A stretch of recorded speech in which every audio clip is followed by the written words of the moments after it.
The apartment was dark except for the thin orange glow leaking from the street lamp outside. The baby monitor hummed faintly, and somewhere in the kitchen, a bottle clinked against the counter. Then came the crash, sharp, violent, the sound of glass exploding against tile. Kate froze, clutching the small bundle in her arms. Ethan stirred, whimpering in his sleep. Paul stood in the doorway, his eyes burning with a strange, feverish light. "There you are," he said, voice low but shaking. "Thought you could hide from me?" Kate's breath caught. "Paul, please, you'll wake him." "Don't tell me what to do in my own house," he snapped, stepping closer. The smell of whiskey clung to his jacket. He glanced at the baby, his mouth twisting. "Whose kid is that, huh? You think I don't see it? You tried to pull one over on me, didn't you? Get the place in your name. Use that baby to trap me." Kate's arms tightened around Ethan. "You're not making sense. You need to calm down." "Calm down." He laughed bitterly. "You're a liar, Kate. You and your country family thought you could take what's mine." He took another step forward, eyes flicking from her face to the sleeping infant. Kate's pulse thundered. The air felt heavy, thick with fear. She'd never seen him like this, his face red, jaw clenched, something broken inside his stare. "Paul, listen to me," she whispered, backing away until her shoulders brushed the wall. "I don't want to fight. You're scaring the baby." He reached for her, hand jerking upward as if to grab her arm.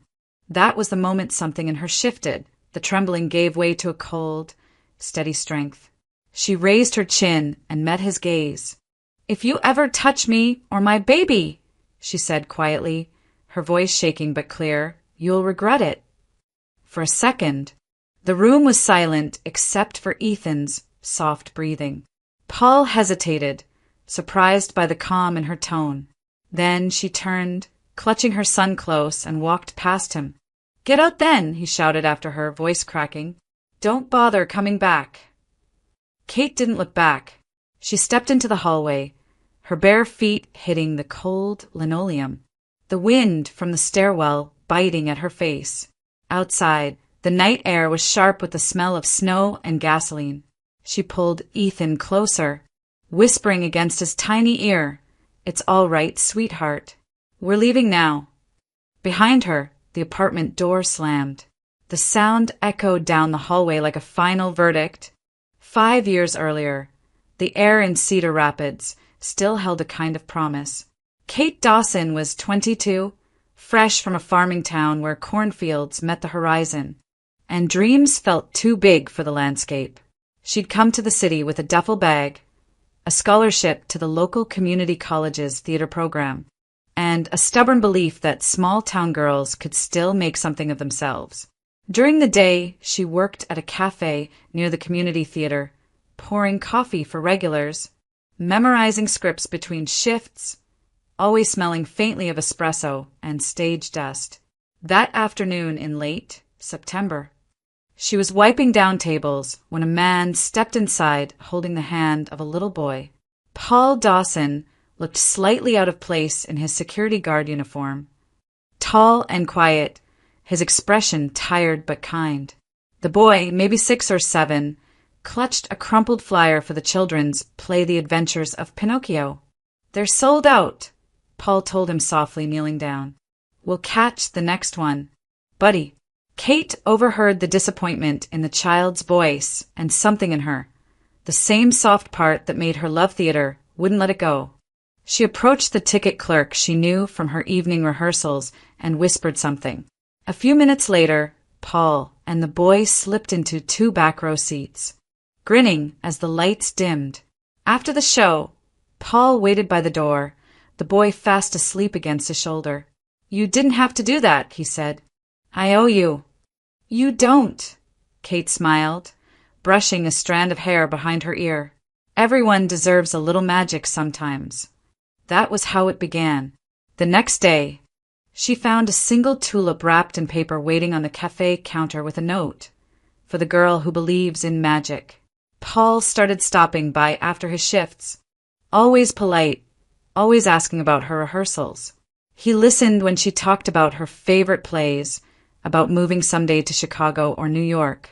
He told her she reminded him of something real in a world that had forgotten how to feel. Their first date was a walk along the Cedar River. He brought coffee in thermoses, and they watched the lights shimmer on the water. Kate had dated before, boys who talked more about themselves than about dreams, but Paul seemed different, grounded, gentle, the kind of man who noticed small things. Weeks turned into months. He started bringing her dinner between rehearsals, waiting in the lobby with quiet pride. He told her she was the only real thing in his life. Kate believed him. By winter, she couldn't imagine a future without him. Her friends from the theater joked that she'd fallen headfirst, and she had.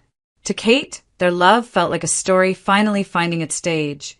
Simple, pure, and destined to last.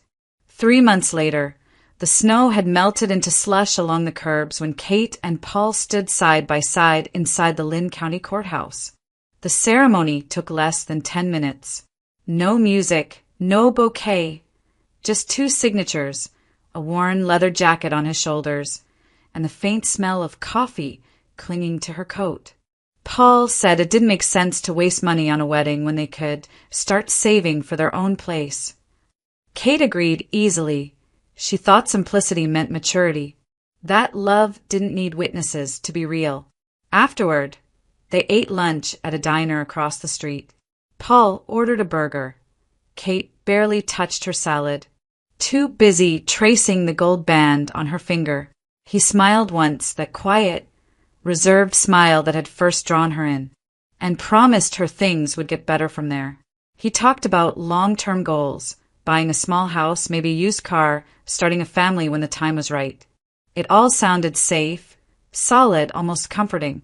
They rented a 1-bedroom apartment near downtown Cedar Rapids, not far from the community theater. It wasn't much, thin walls, old carpet, a window that didn't quite close, but Kate decorated it with thrift store curtains and framed playbills from her performances. At night, she rehearsed lines softly while Paul dozed off on the couch. It felt domestic in a way she had never known, ordinary but warm. Paul worked long night shifts as a security guard at the Hy-Vee supermarket on First Avenue. He often came home just before sunrise, exhausted, smelling faintly of coffee and disinfectant. Kate would leave for the cafe or her rehearsals just as he crawled into bed, their lives overlapping like 2 pages in a book that didn't quite line up. On her lunch breaks, she wrote in her journal, little fragments of thought and gratitude. He's tired, but good. I think we're building something steady. Maybe that's what love really is. But small cracks began to show. Paul started talking less, his smile shorter, his eyes distant when she spoke about the plays or her dreams of moving to Chicago someday. When she mentioned an audition or staying late to rehearse, he frowned, saying, "You don't have to chase all that. We have a good life right here." There were no arguments, not yet, just a quiet dullness creeping in where laughter used to be. Kate told herself it was normal, that all couples settled into routine. Still, sometimes when she came home after rehearsal and found him already asleep, she felt an ache she couldn't name. The dream she had carried from her hometown still flickered inside her, but the glow felt dimmer now, like a light trying to shine through dust. The test sat on the bathroom counter, a small plastic stick with a single blue line turning into 2. Kate stared at it, hands trembling. For a moment, she couldn't breathe. Then she laughed through tears, pressing a hand against her chest. It felt like the world had tilted in a new direction, terrifying and miraculous all at once. She waited for Paul to come home, rehearsing in her head how to tell him. When he finally walked through the door, smelling of cold air and late-night coffee, she met him in the kitchen. "Paul," she whispered, smiling nervously, "I have something to tell you. We're going to have a baby." He froze. The silence stretched too long. "A baby," he repeated flatly. His eyes didn't light up the way she had imagined. They just stayed fixed on her face, empty and calculating. "Yes," she said softly. "I know it's a surprise, but he cut her off. You really think we can afford that right now? The words fell like ice water. Kate blinked, her smile fading. I thought you'd be happy. Happy? He gave a short, bitter laugh. You're working part-time at a theater that barely pays minimum wage.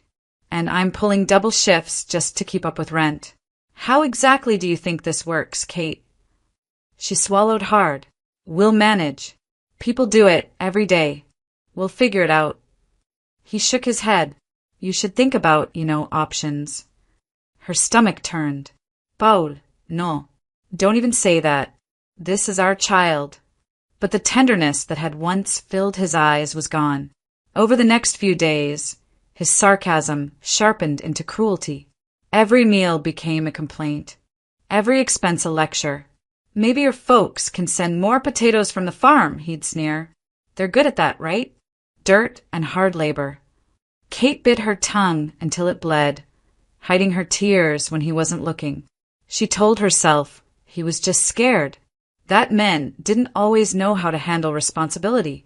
Late at night, she'd sit on the edge of the bed, hands over her small belly, whispering, It's okay, little one.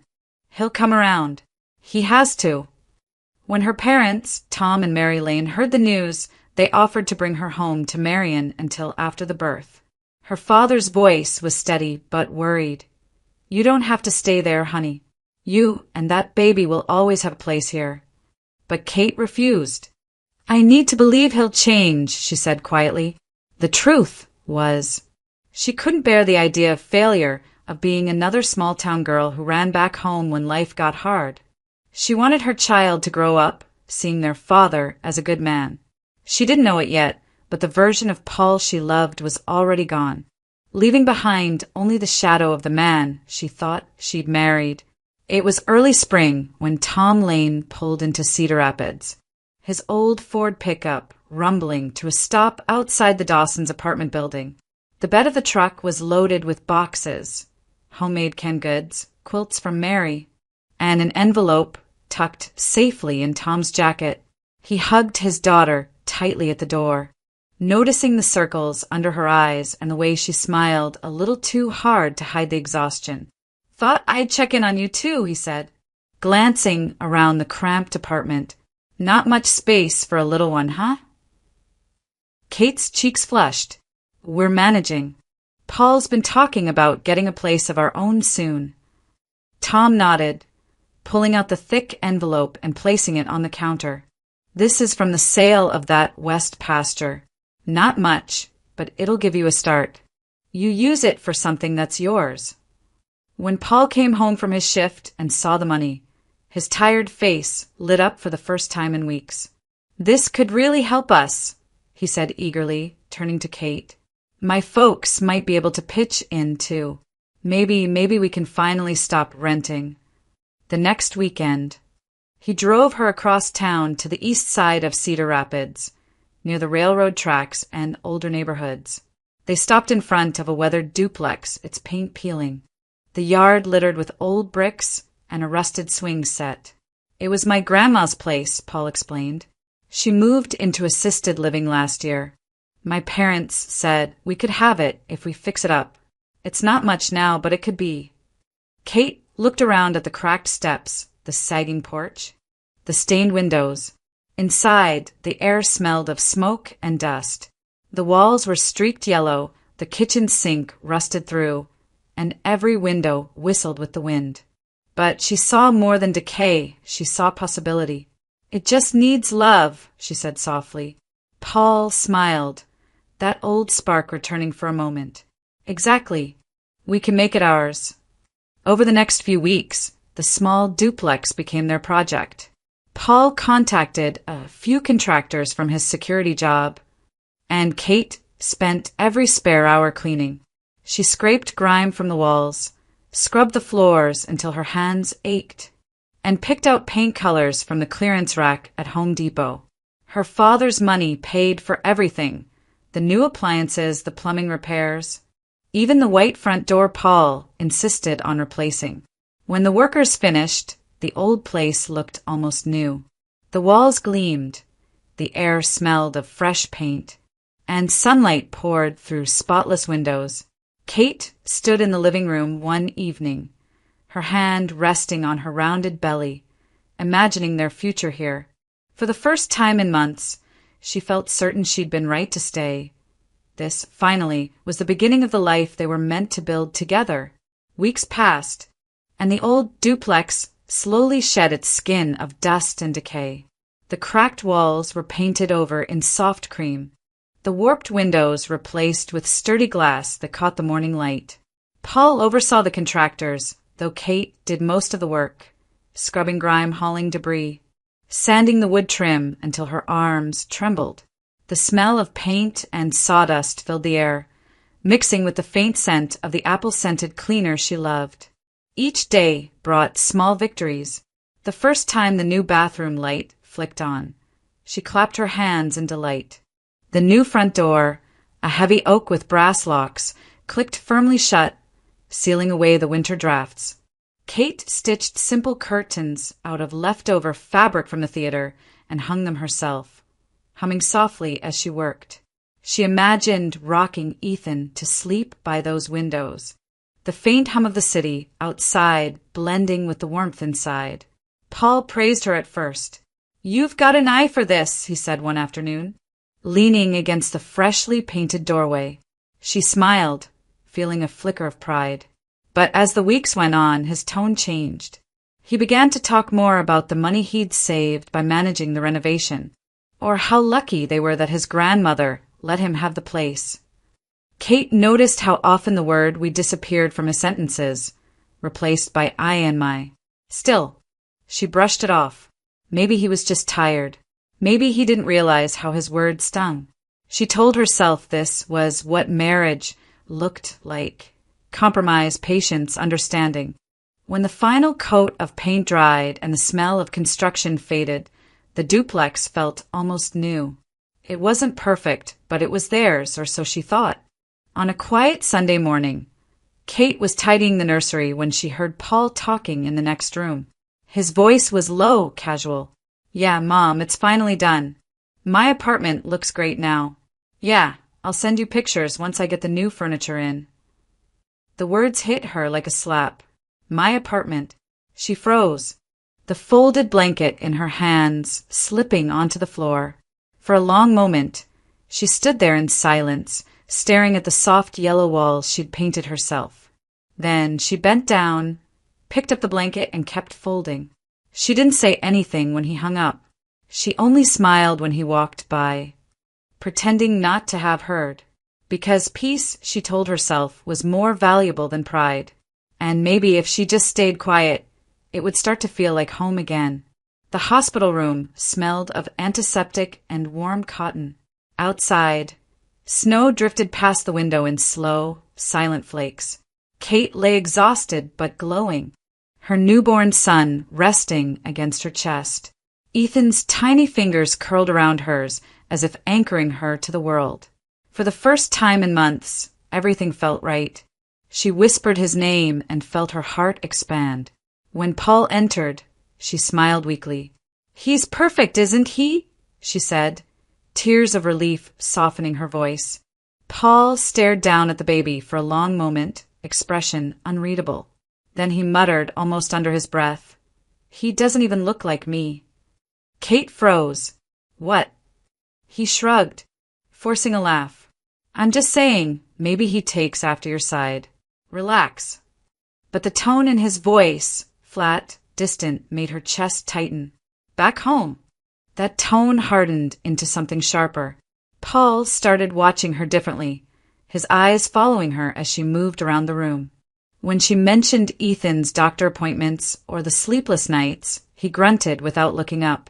Then came the comments, quiet at first, then crueler. "Funny how he's got none of my features," he'd say while flipping through TV channels. "You always were friendly with those theater guys." "Paul, stop it," she'd whisper, bouncing Ethan in her arms. "You know that's not true." "Sure, you're a manipulative little actress, Kate. Always putting on a show. Guess this was your best role yet. Poor devoted wife. Trapped with a baby she tricked her husband into having." She couldn't recognize him anymore. The gentle man from the Cedar River walks was gone. Kate tried to reason with him, reminding him of the home they'd built, the promises they'd made in that courthouse. "We said we'd face everything together," she pleaded one night, voice breaking. Paul laughed, cold and hollow. "Together? You used me for a house. Don't act like this was ever about love." She felt her knees weaken, but she didn't let him see her cry. Instead, she held Ethan tighter, her only proof that something good had come from the wreckage. One evening, as she was folding laundry, Paul leaned in the doorway, arms crossed. "Pack your things," he said calmly, almost casually. "You and that kid are not my problem anymore." Kate looked up at him, her throat dry. For a moment, she searched his face for the man she'd once trusted. But there was nothing left, just contempt and exhaustion. She said nothing.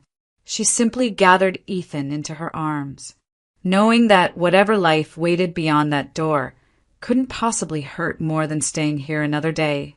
The night she left, the air outside bit through her coat like broken glass. Ethan whimpered softly against her chest as she stepped into the freezing dark, her heartbeat pounding louder than the wind.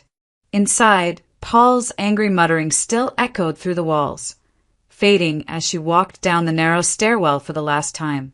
She didn't take much, just a diaper bag, a few clothes, and her son. Everything else could rot with the memories she was leaving behind. In the car, she dialed her parents' number with shaking hands. Her voice cracked as soon as she heard her father answer. "Dad, I can't stay here anymore." Tom didn't ask questions. "I'll be there in the morning," he said simply. By dawn, the sound of his old Ford truck rattled through the quiet street. When Kate opened the door, he didn't speak right away. He just pulled her into a hug, his flannel shirt smelling of earth and hay.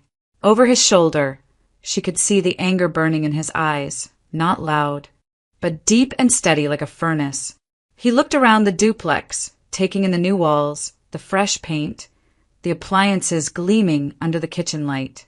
"You did all this?" he asked. Kate nodded, her voice small. "With your money. Every bit of it." Tom's jaw tightened. He looked at her, then at Ethan sleeping in her arms. "Then we're taking it back," he said quietly. "If he took everything from you, we'll take back what's ours." Within an hour, he had called 2 men he knew from Marion, contractors who owed him favors. They arrived in a dusty van with tool belts and quiet understanding. Nobody spoke much as they started. The sound of drills and hammers filled the house, sharp and deliberate. The new cabinets came down first, then the stove, then the washer and dryer Tom had bought. They unscrewed light fixtures, pried off the bathroom mirror, even removed the brass doorknob from the front door Paul had boasted about choosing himself. By afternoon, the rooms looked like the inside of a skeleton, bare, raw, stripped of everything that had once made them a home. Kate helped where she could, boxing curtains, unscrewing outlet covers, wrapping dishes she'd found at thrift stores.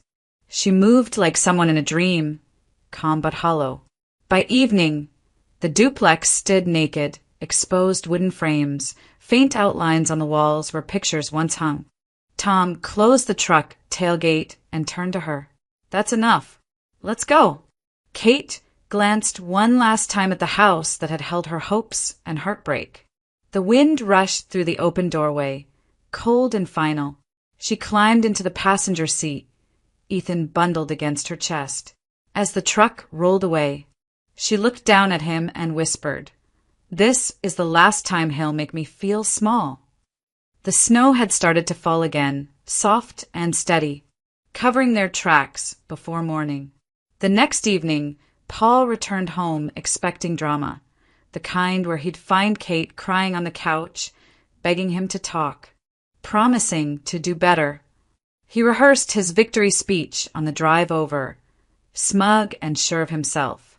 But when he unlocked the door, silence met him. Not the usual kind. This was hollow, cavernous, echoing. He stepped inside and froze. The apartment was stripped bare. The couch was gone. The kitchen counters were empty. The refrigerator, stove, washer, every appliance had vanished. Even the curtains were gone, leaving only pale outlines of sunlight on the walls. A cold draft whistled through the living room where the door handle used to be. Paul spun around, disbelief tightening his throat. "Kate!" His voice bounced off the naked walls and came back smaller. He stormed from room to room, finding nothing, no clothes, no baby toys, not even a crib. The nursery he'd mocked was now just 4 bare walls and a single light bulb dangling from the ceiling. He pulled out his phone and dialed her number, pacing. "Come on, pick up," he muttered. The call went straight to voicemail. He tried again and again until the message finally played. "This number is no longer in service." His pulse spiked. He called his mother next. Agnes answered on the second ring, her tone sharp and suspicious. "What now, Paul?" "She's gone," he snapped. "She took everything, even the damn door handle." There was a pause. Then his mother's voice dripped with venom. "I told you that girl was a gold digger. Probably ran off with someone from that theater of hers." Paul wanted to believe that he really did, but as he stood in the middle of the gutted apartment, the truth pressed in like the cold air seeping through the empty window frames. Every piece of furniture, every fixture, every tile had come from her parents' money. The walls themselves still smelled faintly of the paint she had chosen. She hadn't stolen a thing. She had simply taken back what was hers. Over the next few months, the duplex sat half empty, a reminder of his own arrogance. The neighbors whispered about the security guard whose wife vanished overnight. Eventually, Paul sold the place, though the damage from the teardown slashed its value in half. He wasted the money in a year on bars, bad loans, and nights trying to forget. When his mother's health declined, he was the only one left to care for her. The bitterness grew heavier with each passing day, and sometimes, in the quiet between her coughing fits, he'd glance at the peeling paint and think of Kate's hands smoothing it once, steady, patient, full of hope he'd never deserved. 5 years later, the city lights of Cedar Rapids glowed soft and golden against the winter dusk. The marquee of the community theater read, "A Streetcar Named Desire starring Kate Dawson." Inside, the hum of the crowd blended with the rustle of programs and the faint creak of velvet seats. Backstage, Kate stood before the mirror in her dressing room, her reflection framed by warm bulbs. The woman staring back wasn't the frightened girl who had once run into the cold night with a newborn in her arms. Her hair was shorter now, streaked with copper highlights. Her posture carried quiet confidence, the kind that came from surviving storms and learning to breathe again afterward. She adjusted the satin strap of her costume and smiled faintly at the faint laugh lines at the corners of her eyes. They weren't marks of age. They were evidence of peace hard-earned. Ethan's small knock on the door broke the moment. "Mom," he called softly. Kate opened the door to find him standing there in his neatly pressed shirt, clutching a small bouquet of daisies. "Grandma helped me pick them," he said, eyes bright with pride. She knelt and kissed his forehead. "You're my good luck charm." "Are you nervous?" he asked. She shook her head gently. "Not anymore." In the auditorium, Tom and Mary Lane sat near the front row, hands folded together, faces glowing with quiet pride. Tom leaned close to Mary. "She did it," he whispered. "She really built it all back." The lights dimmed. The orchestra played its first soft note. Backstage, Kate took her mark. Her heartbeat was steady, not from nerves, but from purpose. The stage manager gave the cue, and as the curtain began to rise, the familiar rush of theater light washed over her face. For a moment, she stood in the glow, the applause swelling from the darkened rows beyond the footlights. She saw shapes she loved, her son sitting tall in his seat, her parents smiling, and she felt no trace of bitterness, no shadow of the man who had once called her small. Only gratitude, only peace, as she delivered her first line. Her voice was calm and sure, filling the room with quiet power. Each word carried more than the role she played. It carried the story of who she had become. When the final curtain fell, the applause rose like a wave. Kate bowed deeply, her gaze catching Ethan's proud little face in the crowd. He waved both hands in the air, his smile wide and fearless. For the first time in years, she felt whole. Her revenge had never been destruction or payback. It was this moment, standing strong, free and unbroken. A life rebuilt not from anger, but from love. And when she stepped into the lights one last time, her eyes shimmered, not with pain, but with peace.